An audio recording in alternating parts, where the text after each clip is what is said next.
And welcome to a special Halloween half a thrifting episode, as in half thrifting and half checking out the pop-up Halloween shops.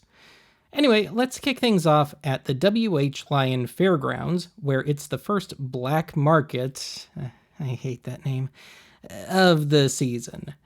Let's see if they can redeem themselves after the debacle that was last year's Christmas flea market.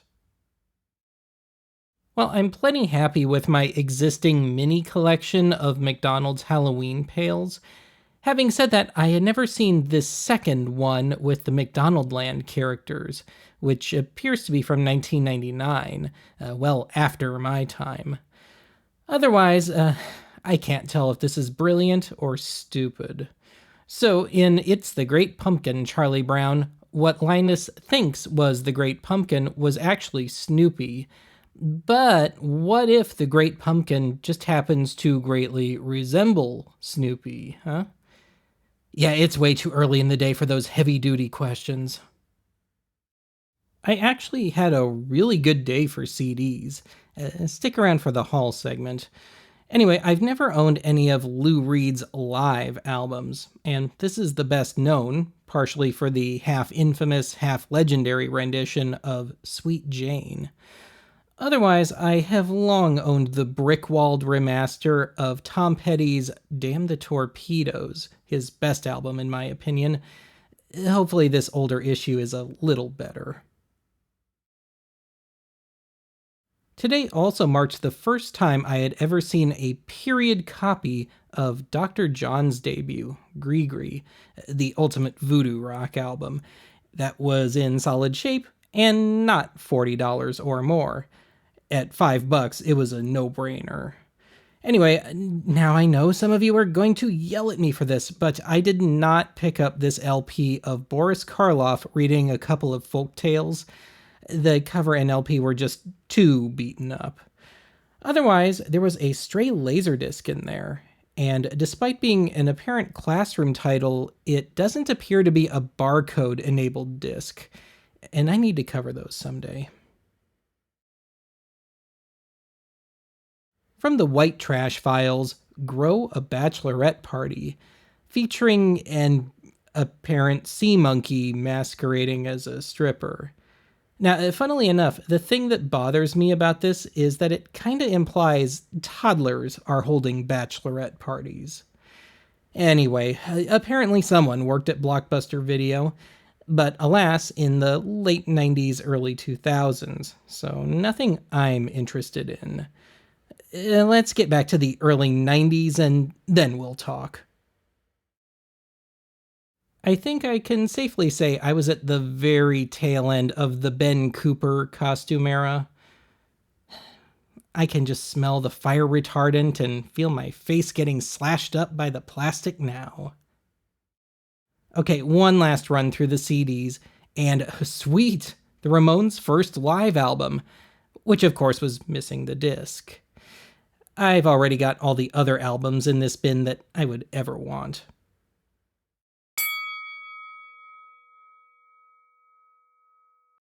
And the haul from the flea market consists of Lou Reed's first live album, Rock and Roll Animal, and Lou at his most glammed out.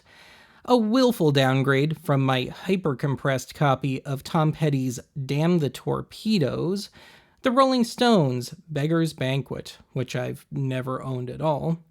Then we've got Los Lobos, How Will the Wolf Survive, which I've also never owned. Then a willful downgrade of John Cafferty and the Beaver Brown Band's Tough All Over. The remaster is no-noised to death. Then a willful downgrade of the Nitty Gritty Dirt Band's Uncle Charlie and His Dog Teddy. The remaster seems to be outright remixed. Anyway, then we've got two LPs. My third favorite Genesis album, Wind and Wuthering. Third favorite behind Nursery Crime and Foxtrot, if you're curious. And lastly, Dr. John's Gree. Both LPs I've got on CD already, but like well enough to have on vinyl as well. Suddenly I feel like hitting the drive-in with my best girl. Anyway, let's head on to a much later in the year than usual visit to I-29 Antiques. New to the cast of characters this year is the later CG mutilated version of Felix the Cat. Otherwise, we do have one acknowledgement of the season, which looks far more intimidating if I can position the camera just right so it looks like the bear figurine is protecting the evil jack-o'-lanterns. It's so embarrassing. I've had to take on sponsors. So, drink Ham's beer while operating your international harvester. Otherwise, you'll be a dead duck. When obnoxious pumpkin children press their faces against the car window. Well, I think I can safely say this is the first Halloween tree I've ever encountered in person, which kind of loses its intended effect when it's decorated with Beanie Babies and other cutesy crap. Don't you just hate it when the aspect ratio is set wrong? Total squish-o-vision. Anyway, I think this old pumpkin decoration could, blow mold at this point. Montezuma Tequila. Just in case you ever wondered where the phrase Montezuma's Revenge came from. Well, if you've watched me long enough, you know I always check out the film projectors when I see them, and so cool on a bookshelf. Yeah, complete with large amounts of dust, because I guess they assume you never have or ever will dust your bookshelf. Otherwise, they have one of that style of 8mm projector, which is near impossible to repair. Some smaller Halloween decor. I approve. Let's see here. We got a couple of skeletons getting cooked in a witch's cauldron or something, and hey, some pumpkins laughing at my crappy jokes. And hey, it's a return of the squatting witch from last year. Okay, now that is funny. That's worth putting in the trick-or-treat bag.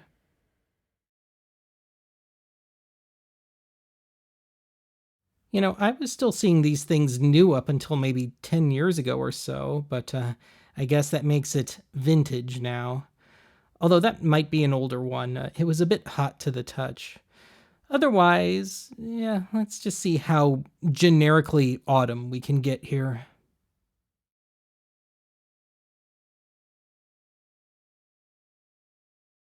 Boo. Holy crap, it actually exists. You know, I love how the people on this box walk such a fine line between model and mental patient.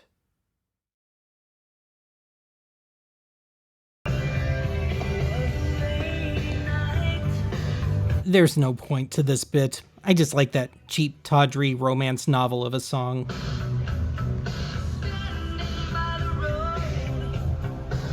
For a second there, I thought I'd stumbled onto a small U-matic tape in the wild. But no, it was just a professional, standard VHS tape that they thought was worth $15.75. How specific. I would be willing to bet heavily that this tape is blank.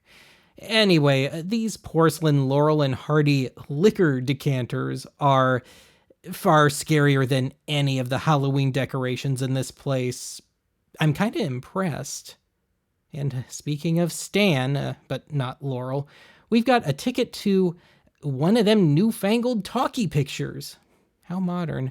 And yeah, very, very dated things. And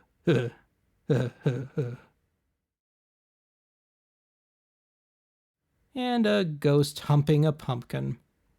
Why not?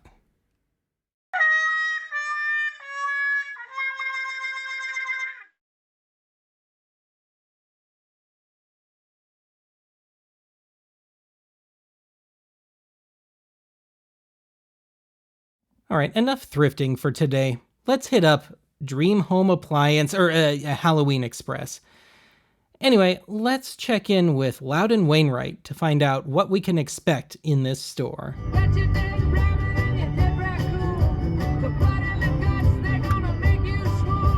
Among the tombstones, we've got Oogie Boogie doing a little slummin'. Dude just hasn't been the same since he lost his precious bugs. Anyway, let's check out the quasi-haunted house. And it seems a little sparse in here compared to last year. But there was one real scare. No signal. That is nightmare fuel to an old AV tech like me. It means something ain't working, and it could be damn near anything. But anyway, yeah, stuff just seems to be missing. It's like we've got spots where some of the more high-end decorations used to be. I'm not entirely sure what I'm looking at here. The lighting is kind of screwing with me. The gargoyle is tired of lame goth kids trying to take pictures with him, or worse yet, steal him. But otherwise, yeah, I could kind of get into this atmosphere in some warped way. But then I look up ever so slightly and remember, it's just a store. Yep, if the economy keeps up this way, when the day comes, they're going to have to bury me in a collapsible fabric coffin. How sad is this? Not just an almost Lily Munster, but we had to snap her neck to get her to fit into the package. Okay, lovely. We've got an evil Ash costume from Army of Darkness, but can it mutate? Until then, forget it. Anyway, hey, thanks, costume. Now I can join both Wasp and 4 non-blondes. Or maybe I can be a low-level Gwar member. I hit the motherload of just legally different enough costumes. We've got Mr. Roberts and that classic comedy duo, Larry and Floyd. Well, it was bound to happen. Scooby-Doo finally got so scared by something that he quite literally jumped out of his own skin. Rest in peace, Scoob. All right, let's see how tasteless we can get. Well, I mean, a charcuterie board can never be truly tasteless. Now, I thought it was hilarious that the coat was missing from the Flasher costume. Of all the parts to steal. Otherwise, well, you could dress as one of the old Fruit of the Loom commercial characters. Then there was a whole lot of what I interpreted as innuendo. I can't say I get the point of this. You're about 5 years too late with that costume. Oh, what's this? Lips and tongue, complete with movement? Ick. Yeah, runny nose. Yeah, even Carrot Top said no to that one. Yeah, and it shoots ink when it's not supposed to. Oh, hey, confine that stuff to San Francisco. We don't need it here. Yeah, the first Sharknado movie was cute, but it never should have gone any farther than that. I guarantee you, you will never see any Bush with that costume. I should know. And let's close on the big boy, Spirit Halloween. And it turned out to be such perfect weather for this today. Okay, I'm guessing this year's theme is a haunted subway, as in underground transportation, not the sandwich place. But anyway, immediately breaking from the subway theme is some bizarre cross between Psycho and The Exorcist. Don't be afraid, little one. This is going to hurt bloody. Much more than you!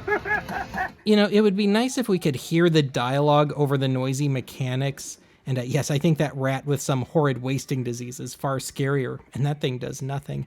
But anyway, yes, we're still running with the evil clown thing. Why not? Otherwise, watch your step.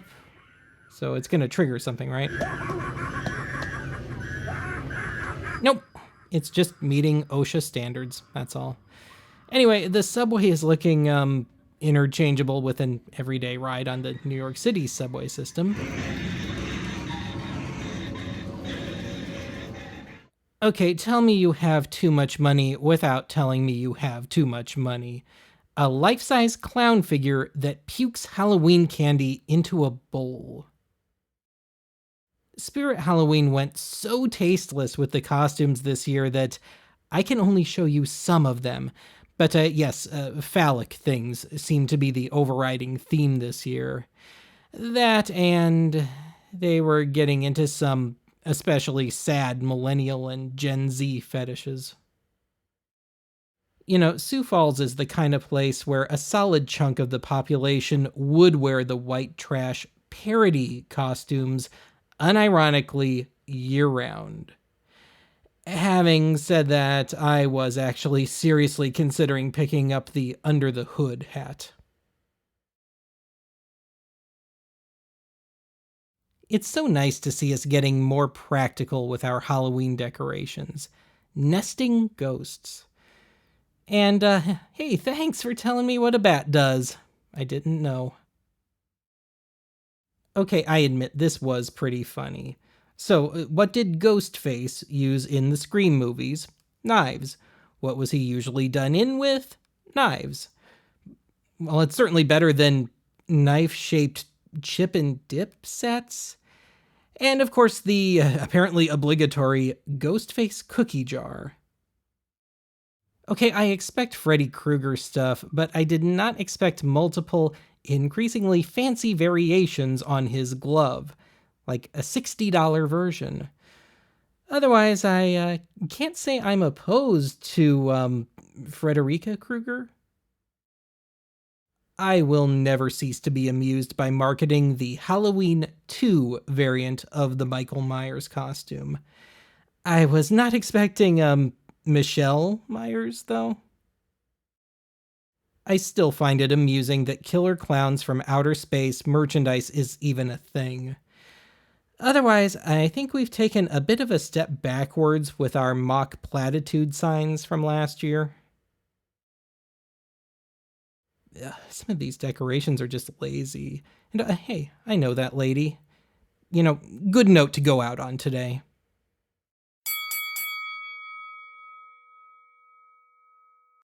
I tell ya, it was just a good old classic rock kind of day on Archive Thrifting today.